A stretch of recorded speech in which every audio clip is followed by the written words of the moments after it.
바울, 바나바 일행이 1차 선교 여행을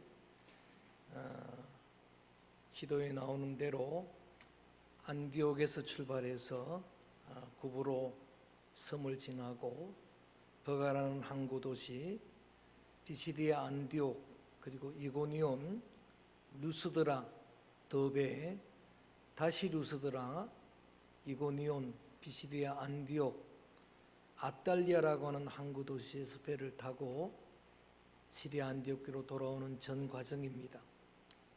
외울 때까지 할 겁니다. 1차 선교 여행을 마치고 2차 선교 여행 그 사이에 막간에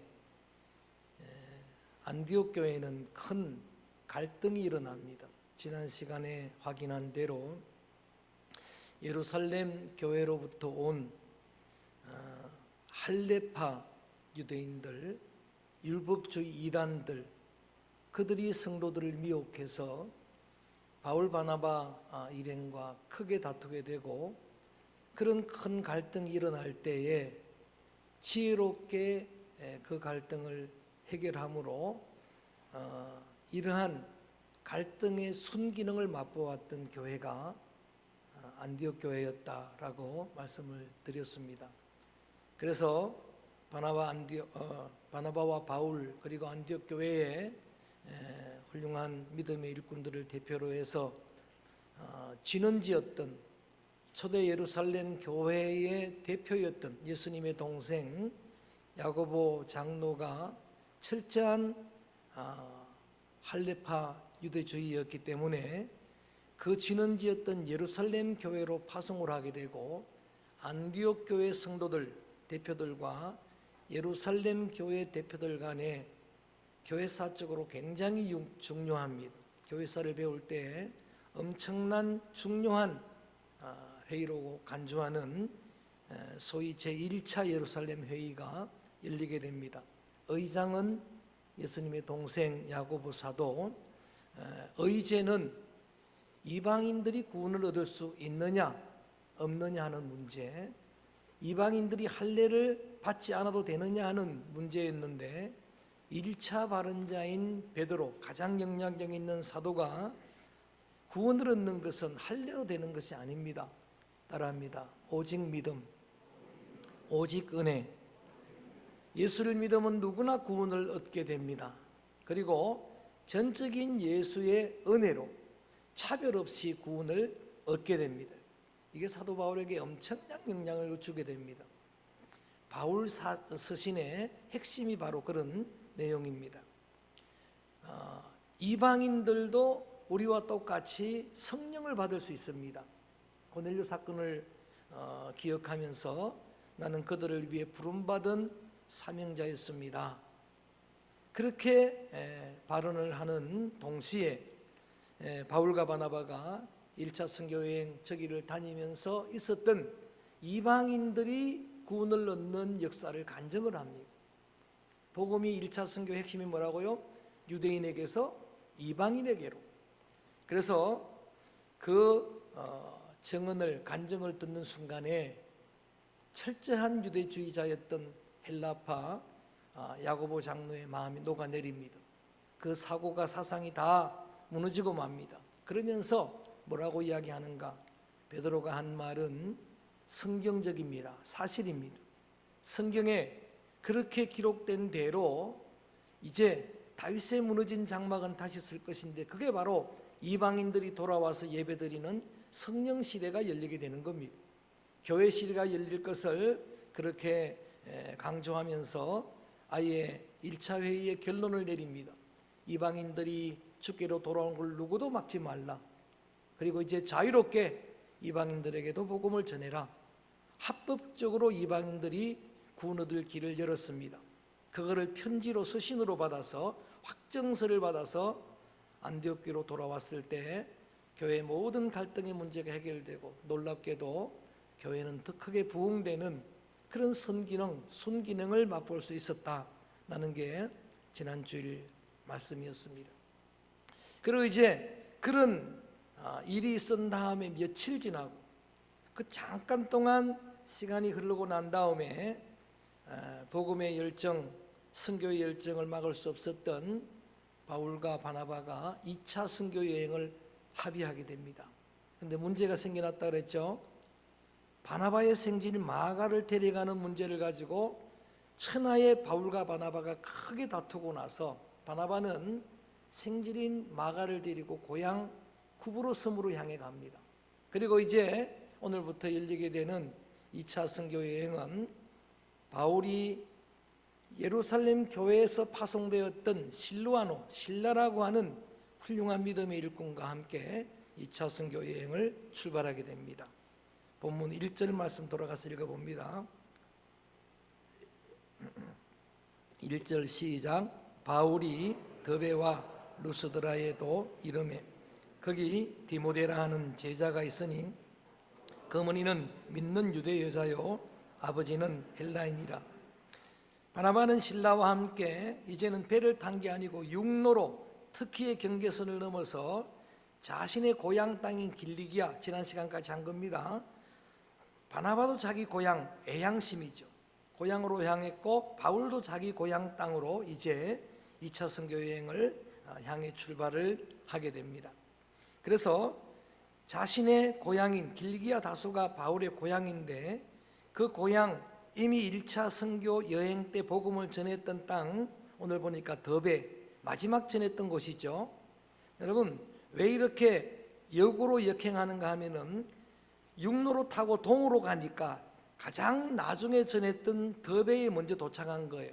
그 다음 그 두 번째 마지막 했던 루스드라는 바울에게 있어서는 그야말로 영욕의 땅입니다. 애정의 땅입니다. 여러분 아시는 대로 살핀 대로 루스드라 땅에는 여러분 거기서는 안전병이 나면서부터 걷지 못했던 그런 한 사람을 일으켜 세우는 기적이 일어났잖아요. 그래서 그곳의 사람들이 바나바는 제우스라고 바울은 흐메라고 헤르메스라고 그렇게 정말 그를 숭상하는 정도까지 그런 영광의 땅이기도 했지만은 반대로 그곳에서는 정말 가장 큰 박해를 받아서 그만 죽게 될 정도로 그렇게 박해를 당했던 그런 고난의 땅이기도 했습니다. 근데 지금 바울 일행이 신라와 함께 거기에 서 있는 겁니다. 저는 이런 여정들을 살펴보면서 우리 안에 열정이 얼마나 중요한가, 선교의 열정은 그 어떤 것도 막아낼 수가 없어요.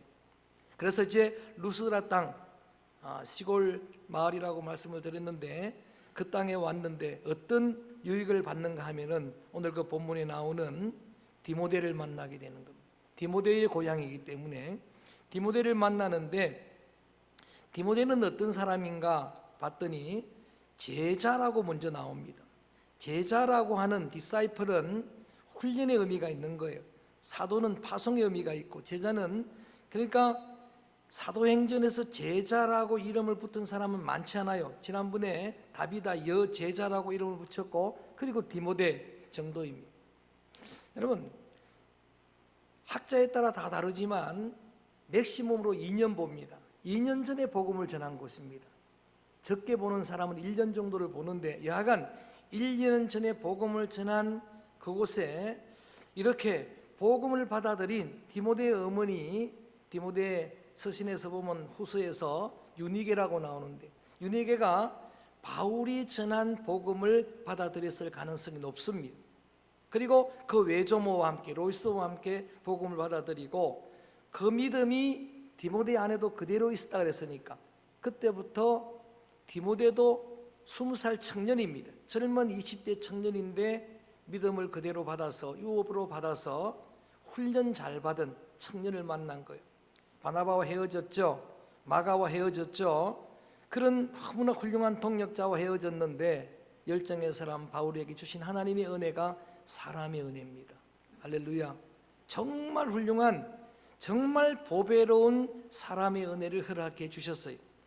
하나님은 이렇게 믿음에 순종하는 열정의 사람들 그들에게 주시는 저 많은 은혜 가운데 큰 은혜, 가장 소중한 은혜, 채워주시는 은혜가 사람을 채워주시는 은혜예요. 저는 오늘 이 말씀을 듣는 여러분 자녀들에게 이렇게 축복하고 싶어요. 여러분의 일생에 만남의 복 함께 하시기를 축원합니다. 선물의 사람을 많이 만나기를 바라요. 바나바보다 마가보다 훨씬 훌륭한 그런 믿음의 아들을 만난 겁니다. 청년 디모데를 만났는데 고린도전서 4장 17절에서 다른 동역자들에게 이렇게 표현한 적이 없습니다. 그런데 바울은 그냥 노골적으로 내 사랑하고 신실한 아들이라고 말합니다. 디모데만, 디도한테는 그냥 아들 그래요. 그런데 디모데한테는 내 사랑하고 신실한 아내, 디모데전서 1장 2절에서는 믿음 안에서 참 아들 된 디모데, 아들도 여러 아들이 있는데 진짜 아들은 디모데다라고 디모데후서 1장 5절에 조금 전에 설명했어요. 거짓 없는 믿음이 있는 디모데, 디모데의 믿음은 진짜다라고 하는 이야기. 어머니 유네게와 로이스의 믿음이 내 안에도 있다. 이게 복이잖아요. 저는 부모된 여러분의 믿음이 자녀들에게 그렇게 다 개성되기를 주의 이름으로 선포합니다. 주의 이름으로 축원합니다. 더 큰 믿음이 저들 자녀들 신비에 심어지게 되기를 축원합니다. 그게 얼마나 큰 복이에요. 그대로 그 믿음이 유업되는 거예요. 유산되는 거예요. 얼마나 훌륭한 보배로운 믿음의 아들이었으면 2절에 이렇게 이야기합니다. 봅니다. 이런 만남의 복 열정 가지고 순종했더니 2절 시작. 디모데는 누스드라와 이고네인에 있는 형제들에게 칭찬받는 자니 고향 땅 누스드라 사람들한테 칭찬받고 이고니온 땅 약 30km 떨어진 코니아, 오늘날 코니아 이 터키의 중부 도시라고 말씀을 드렸습니다. 그러니까 여러분 고향에서 인정받고 고향 주변에 좀 떨어진 곳에서까지 소문나고 이게 진짜 믿음 아닙니까? 여러분 오늘로 말하면 서창 사람들한테 인정받고 30km 떨어진 곳이니까 부산 사람들한테 울산 사람들한테 인정받고 소문이 그렇게 나고 성경 말씀에 보면 선지자도 고향에서는 환영받기 어렵다라고 했습니다. 심지어 예수님도 고향 나사렛 사람들에게는 배척을 당했어요. 그런데 여러분 오늘 디모데는 고향 사람들한테 칭찬을 받는 겁니다. 안디옥 교회 성도들이 안디옥 사람들한테 칭찬을 받았던 것처럼 오늘 기도자가 참 은혜롭게 기도를 하셨는데 여러분 이게 진정한 믿음의 현주소인데 사실은 오늘 우리가 물론 믿음의 길 진리의 길을 걸어서 박해받는 그런 경우도 있지만은 세상의 기독교가 매도되는데 우리의 책임이 크지 않겠습니까? 저는 안 봤습니다만 오징어 게임이 전 세계를 강타했는데 제가 망설이고 보는 걸 망설이는 이유 중에 하나가 그게 반기독교 사상이기 때문에 그래요. 그런데 꼭 사회에만 책임이 있는 게 아니라 여러분 그렇게 매도되는 목회자들의 책임, 지도자들의 책임이 크지 않겠나는 생각이 들어서 봐야겠다는 생각이 들었어요. 여러분 그런 가운데 디모데가 사람들한테 칭찬을 받았다. 고향 사람들한테 인정을 받았다. 이건 진짜 믿음이라는 이야기예요. 제가 전도사 시절에 고향 마을에서 설교를 한 적이 있습니다. 설교를 하려고 강단에 딱 서니까 가장 먼저 떠오르는 말씀이 선지자는 고향에서 환영을 받지 못한다라는 말씀이었어요. 쳐다보니까 군중들이 다 아는 사람이고 내 어릴 적 사건을 다 아는 사람들이고 거기 다 나한테 맞은 사람들이고 설교 다 끝나고 왔는데 은혜 받았던 사람은 거의 없고 내 손을 잡고 나 옛날에 너한테 맞아 죽을 뻔했다 뭐 그런 사람들. 여러분 선지자가 고향에서 믿음의 신앙인이 그 가장 가까운 사람들에게서 인정받는 게 정말 어려운 거예요. 너희는 세상에 빛이라 할 때에 예수님 이런 말씀하십니다. 사람이 등불을 켜서 등경 위에 두게 되면 집안 식구들한테 비추느니라. 그래서 집안 식구들 그 사람들 그들이 너 착한 행실을 보고 하나님께 영광을 돌리면 빛이라. 할렐루야. 그 빛이 어려운 거예요.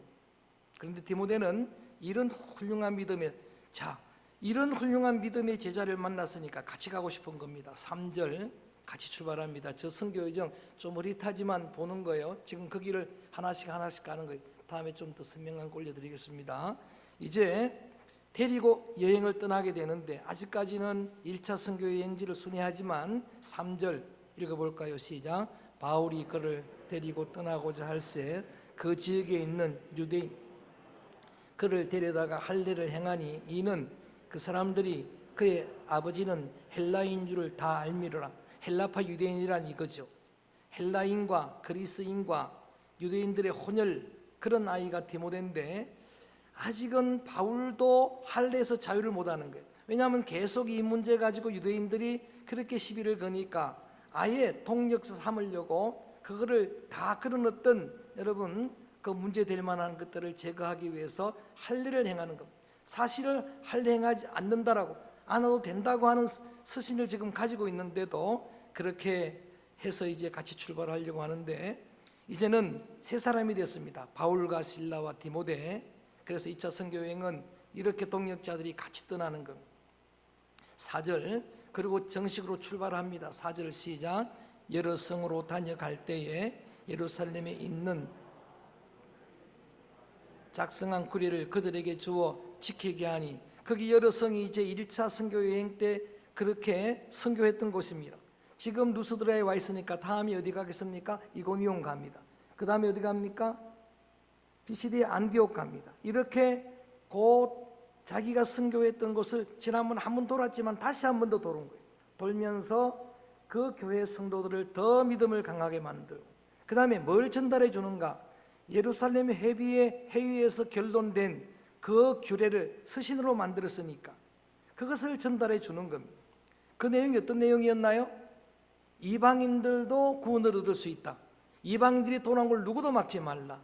이방인들에게 복음을 전해도 된다라고 하는 그 서신을 교회들마다 전해주니까 5절 말씀 어떤 역사가 일어나는가. 이게 지난번에 15장 사건이 정말 전환점이 되는 중요한 회의였다고 말씀을 드린 이유예요. 그 영향력이 지대합니다. 5절 말씀 읽어볼까요? 시작. 이에 여러 교회가 믿음이 더 굳건해지고 수가 날마다 그 일로 인해서 이제 믿음이 더 굳건해질 뿐만 아니라 수가 늘어나는 부흥이 있을 수밖에 없죠. 당연한 결론입니다. 이방인들도 복음을 받을 수가 있습니다. 이방인들도 구원을 얻을 수 있습니다 하니까 그 땅이 이방 땅인데 얼마나 많은 이방인들이 주님의 품으로 돌아오겠습니까? 이런 큰 이제 부흥의 은혜를 다시 한번 경험하고 본격적인 새로운 선교지로 출발을 하는데 원래 바울이 실라가 디모데가 가고 싶은 것은 거기 아시아입니다. 6절 읽어봅니다. 아시아의 의미를 설명합니다. 시작. 성령이 아시아에서 말씀을 전하지 못하게 하시거늘 그들이 부르기아와 갈라디아 땅으로 다녀가. 거기 아시아가 나오는데 물론 그때까지는 터키 지역이 아시아이기도 합니다. 나중에 유럽으로 그렇게 이제는 편입이 되는데 그 아시아가 아니고 아프리카, 아시아, 여러분 유럽 하는 그 아시아가 아니고 그 지역이 지난번에 아자로 시작되는 도입니다. 아시아, 저기 그림에는 에베소라고 나오는데 그 에베소가 있었던 장차의 소아시아, 아시아와 구분하기 위해서 소자를 붙이는데 7개 교회가 세워질 땅이에요. 계시록에 나오는 에스보드 사빌라, 에베소, 버가모, 두아디라, 사대 빌라델비아, 라오디게아 이런 교회들, 빌라델비아, 라오디게아 이런 교회들이 세워질 그곳에 복음을 전하고 싶었던 게 바울 일행의 계획이었어요. 바울의 뜻이었습니다. 그 지역에 복음을 전해야 되겠다 하는데 오늘 놀랍게도 성경에 이런 표현이 있어요. 성령이 말씀을 전하지 못하게 막으셨다라고 하는 말씀이 나옵니다. 그래서 이제 다시 버르기아 갈라디아 땅을 돌아서 막으시니까 다른 방향으로 갔다가 7절에 무시아는 아시아 바로 옆에 있는 또 다른 그런 도입니다. 7절 읽어볼까요? 시작. 무시아 앞에 이르러 비도니아로 가고자 애쓰되 예수의 영이 허락하지 아니하시는지라. 아멘. 오늘 6절 7절을 제가 본문으로 이렇게 정하면서 제목을 이렇게 붙인 이유가 있습니다. 주의 인도하심 따라. 시작. 제목을 이렇게 붙인 이유가 있습니다. 여러분, 우리가 살아가는 인생들을 이렇게 살펴보면 크게는 4가지로 유형으로 나눌 수가 있는데 첫 번째는 방황하는 인생입니다. 표대가 없습니다. 어디로 가는지도 모르고 살아가는 거예요. 물결 따라 바람 따라 죽은 물고기처럼 떠다니는 그런 인생들이 있습니다. 두 번째 인생은 쫓기는 인생입니다. 그냥 현실에 쫓겨다니는 인생, 열심히는 하는 것 같은데 분주하게 쫓기는 그런 인생들이 있습니다. 그리고 세 번째 인생은 자기의 뜻에 이끌리는 인생이에요. 자기 목적 따라 가는 인생이에요. 꿈도 분명하고 목적도 분명한데, 그런데 자기 여러분 목적이 뭐겠습니까? 대부분 욕망입니다. 욕망에 이끌리다가 허망하게 되는 그런 인생들이 있습니다. 가장 아름다운 인생은 네 번째입니다. 그것이 바로 주의 인도하심 따라 주께 이끌리는 인생이 있습니다. 주님께 이끌리는 그런 믿음의 성도들이 있습니다. 어느 유형에 속하기를 원하십니까? 아마 우리는 제목처럼 모두가 다 주의 인도하심 따르기를 원하는 줄로 믿습니다. 저는 그렇게 여러분을 축복합니다. 여러분의 여생이 철저하게 주께서 이끄시기를 축원합니다. 주님의 인도하심, 이끌리심 받기를 축복합니다. 이렇게 주님이 막으실 때에 순종했던 바울의 일행이 바로 성령이 이끄시는 대로 주께 이끌림에 이끄신 그대로 순종하는 믿음의 길이었기 때문에 그 비결을 말씀 속에서 좀 집중해 보려고 합니다. 주목해 보려고 합니다. 주님의 성령에 이끌리려면 여러분 주님의 영에 민감해야 됩니다. 주의 성령에 민감해야 돼요. 그래서 오늘 본문 속에서 여러분은 쉽게 확인하지 못하겠지만 저는 한 주간 내내 기도하면서 네 가지 주님 성령은 이렇게 우리를 이끄신다 인도하신다 하고 하는 네 가지가 있는데 그 첫 번째가 뭔가 하면은 주님의 부르심입니다. 10절에 나옵니다. 주님께서 나를 부르셨다라고 하는 이거를 우리는 지난번에도 확인했습니다. 바울 바나바를 파송할 때 성령께서 우리를 부르셨구나 하는 소명이 중요하다고 말씀을 드렸고, 또 성령이 보내셨다라고 하는 두 번째가 성령이 하시는 역사가 보내시는 거예요. 파송입니다. 이걸 사명이라고. 이번 노회 안수식 때 제가 권면의 순서를 맡았는데 그 순서 때에 강조했던 게 바로 이겁니다. 여러분에게 두 가지 하나님의 귀한 사역을 감당하기 위해서 필수 요건이 있다면 소명갑니다. 이유불문하고 나를 부르신 분이 주님이다. 나를 보내신 분이 주님이다. 믿습니까? 성도 여러분들도 마찬가지. 여러분 이것이 얼마나 큰 우리에게 능력이 되는가 하면 일단은 높은 자존감이죠. 하나님이 나를 부르셨어요. 주님이 나를 보내셨어요. 여러분의 사역지가 중요한 겁니다. 여러분의 집안이 중요한 거예요. 하나님이 나를 그곳에 보내셨기 때문에. 또 하나가 능력이 됩니다. 기초석이 됩니다. 힘들고 어려울 때마다 잊지 말라고 권면했습니다. 나를 부르신 분이 주님인데, 나를 보내신 분이 주님인데 큰 힘이 될 것이라고 말씀을 해드렸습니다. 여러분 성령님은 여러분을 부르시는 분인 줄로 믿습니다. 보내시는 분인 줄로 믿습니다. 그 다음에 성령께서 하시는 소중한 역사가 깨닫게 하시는 거예요. 깨우치시는 거예요. 오늘 성경에 보면은 성령에 여러분 민감한 바울이 깨닫습니다. 하나님의 길을 깨닫습니다. 그 다음에 또 하나가 조금 전에 강조했던 성령님은 막으시는 분입니다. 여러분의 길을 때로 막으시는 분이에요. 성령에 민감해야 주님이 막으실 때 스톱할 수가 있어요. 주님은 때로 여러분에게 불안을 심어주기도 하시고 때로는 두려움을 심어주면서도 여러분의 길이 아닐 때는 막으십니다. 성령에 예민한 사람들은 그런 간증을 많이 해옵니다. 교회인데도 때로는 성령이 두려움을 줘서 못 가게 하더라는 거예요. 성령의 주의 영에 민감한 사람은 여러분 그 주님의 막으심을 그 손길을 보게 됩니다. 내 길도 주님이 막으신 적이 참 많았어요. 그때에 순종하는 게 믿음입니다. 반대로 주님께서는 여러분의 길을 여시고 가라고 이끌어 인도하실 때가 있습니다. 그러니까 오늘 이 내용의 말씀 주의 인도하심 따른다는 게 뭔가 하면은 주님 말씀하시면 내가 나아가리다 가는 거예요. 가는 게 고죠. 주님 뜻이 아니면 내가 멈춰 섭니다. 서는 게 뭡니까? 스톱입니다. 그래서 저는 오늘 오해하지 마시기 바랍니다. 영적 의미로 여러분이 주님의 인도함 따르기 위해서는 고스톱을 잘해야 됩니다. 가고 서고를 잘해야 됩니다. 주님이 가라 하면 가는 거예요. 주님이 서라 하면 서는 거예요. 이런 주님의 성령의 이끄심에 민감하기 위해서 필요한 게 그 영성이 기도와 말씀이에요. 그래서 우리 주님이 늘 권면한 게 뭡니까? 늘 깨어 기도하라 그럽니다. 기도해야 영적으로 거기에 민감할 수가 있어요. 거기에 예민할 수가 있어요. 그 다음에 기도만 하면 여러분 다른 것 따라가기 쉬워요. 그래서 말씀이에요. 주님 말씀하시면 내가 나가겠습니다. 말씀으로 무장하는 그런 영성이 필요한 겁니다. 그래서 이제 이렇게 주님의 이끄심에 인도함 따라가는 믿음의 성도, 영적인 예민한 여러분 사도 바울과 바울의 일행들은 하나님이 막으시는 그 길을 가지 아니하고 하나님이 여시는 길을 가는데 8절 말씀 읽어봅니다.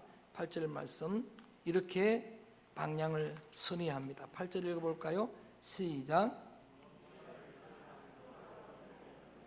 그래서 지도에 드로아로 가는 겁니다.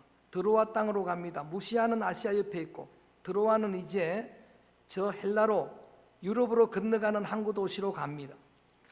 드로아에서는 제가 성지순례를 한 곳인데 우리 학원사님과 또 제 아내와 함께 성지순례를 한 곳인데 드로아, 트로이 목마가 유명한 곳입니다.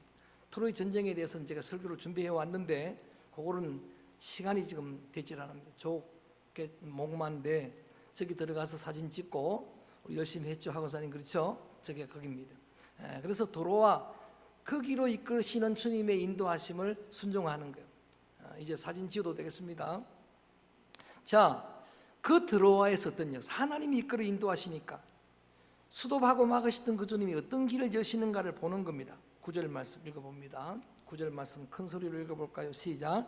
밤에 환상이 바울에게 보이니 마게도냐 사람 하나가 가서 그에게 청하여 이르되 마게도냐를 건너와서 우리를 도우라 하시니. 자, 저를 봅니다. 아시아에서 복음을 전한 걸 막으시고 터키에 복음 전한 걸 막으시더니 드로아로 인도하시더니 그 드로아에서 밤에 환상을 보여주는 거예요. 근데 그 환상 본 내용을 보니까 자, 여러분 그 환상의 내용이 뭡니까? 환상 중에 한 사람이 일어서서 이 자신들을 향해서 손짓을 하는 거예요. 손짓을 하는데 건너와서 마게도냐 한 사람이 우리를 도우라고 하는 환상을 본 거예요. 꿈을 통해서 환상을 통해서도 주님은 주님의 뜻을 계시하시는 하나님이. 여러분 꿈과 환상이 어떻게 다른가? 제가 제 경험으로 보면 꿈은 똑같은 형상인데 장소가 다릅니다. 내가 지금 잠자고 있는 내가 있는 장소와 다른 어떤 곳에서 어제도 저는 꿈을 참 많이 꿨어요. 많이 꿨는데 기억은 잘 안 나요. 그런데 어제 꾼 꿈은 제가 일본에 갔습니다. 할렐루야. 일본 말도 하고 왔습니다. 그래서 길을 잃었다고 고생도 했습니다. 꿈은 다른 곳으로 가는 거예요. 그런데 환상은 장소가 똑같습니다. 내가 있는 장소에 어머니 돌아가시고 내가 환상 봤을 때 그냥 그린 아파트 내가 있는 그 침대 그대로예요. 그런데 환상이 훨씬 더 선명한 거예요. 환상이 잊어지지 않는 겁니다. 그래서 그런 환상을 보는데 마게도냐 사람이 부르는 거예요. 그 손짓하는 그 손짓의 모습을 보게 되는 겁니다. 그리고 나서 10절 말씀, 오늘 마지막 절입니다. 크게 한번 읽어볼까요? 시작. 바울이 그 환상을 보았을 때 마게도냐로 떠나기를 힘쓰니 이는 하나님이 저 사람들에게 복음을 전하라고 우리를 부르심인 줄 인정함이더라. 아멘. 그 꿈을 제대로 해석을 하는 겁니다. 그 환상을 제대로 해석을 하는 거예요. 하나님은 때로 꿈을 통해서도 여러분의 길을 인도하시고 주님의 뜻을 알려주시고 때로 환상을 통해서 여러분의 길을 주님께서 이끌어 가시고 저는 그때에 바울의 하나님이 오늘 나의 하나님인 줄로 믿습니다. 다 가능한 일이에요. 이걸 가지고 내가 경험하지 않는다라고 비판할 수가 없는 거예요. 그 성령님은 똑같은 성령님이니까 가능한 거예요. 제가 예전에 간증을 해서 여러분 다 아시는 내용입니다. 20년 전에 이곳에 목회하려고 내려올 때에 그때 한 날 4번의 연속 꿈을 꿨어요. 화장실 갔다 와 또 꾸고 또 꾸고 또 꾸는데 그 다음 날이 그 다음 주일이 어떤 주일인가, 제가 김포로 갈 건가 양산으로 내려갈 건가를 결정해야 되는 주일이에요. 그런데 그 꿈에 하나님 막았었어요. 수도배에서 수도반 거예요. 그 꿈에 고 가라고 해서 내려온 거예요. 하나님은 꿈을 통해서 우리에게 여러분 길들을, 여러분의 주님의 뜻들을 계시할 수 있는 분인 줄로 믿습니다. 많이 꿨던 태몽은 그런 하나님의 여러분 계시 아니겠습니까? 그러니까 충분히 다 가능한 일들이에요. 그래서 그거를 꾸고 나서 해석이 중요한데, 그렇게 손짓하는 그 사람 마게도냐 사람이 아니고 주님이 나를 부르는구나. 할렐루야. 이게 바울의 해석이에요. 성령에 민감한 바울의 해석은 주님이 우리를 부르시는 걸로 인정했다라고, 신비바조라고 하는 헬라어는 확정할 때 쓰는 말이에요. 이건 확실하구나. 성령께서 아시아의 선교를 막으시더니 우리를 유럽으로 부르시는구나. 그 이끄심에 순종하는 그 길이 선교 여행입니다. 2차 선교 여행은 성령 행전이에요. 1차 선교 여행도 바울 간증할 때 뭐라 그럽니까? 우리가 1년 또는 2년 다녀왔는데 우리가 다녀온 길이 아니고 하나님이 함께 행하신 길입니다. 할렐루야. 성령 행전입니다. 성령께서 인도하신 길입니다 라고 했는데, 철저하게 이제 다음 주부터 시작되는 유럽 선교, 그 2차 선교 여행은 철저한 성령 행전입니다. 성령에 이끌리시는 대로 이끌림 받는 거예요. 다시 이제 오늘 이 찬송을 부를 텐데, 주님 말씀하시면 내가 나아가리라, 가는 겁니다. 주님 뜻이 아니면 내가 멈춰 서는 겁니다. 스톱하는 겁니다. 여러분, 이것이 진정한 성령에 이끌리는 소중한 삶이에요. 다시 한번 축복합니다. 지금까지도 그러하신 줄로 믿습니다마는 앞으로 저는 이 제목 말씀처럼 주의 인도하심 따라 주님 말씀하시면 순종해서 가게 되고, 주님 뜻이 아니면 멈춰 서게 되는 믿음의 귀한 성도들, 여러분의 아름다운 여성이 되어지기를 주의 이름으로 선포합니다. 주의 이름으로 축원합니다. 그렇게 될 줄로 믿습니다. 그래서 주의 인도하심 따라 이 제목 정말 마음에 새기면서 이 찬양을 부르려고 합니다. 주님 말씀하시면 내가 가겠습니다. 주님 뜻이 아니면 내가 멈춰 서겠습니다. 힘차게 찬양합니다.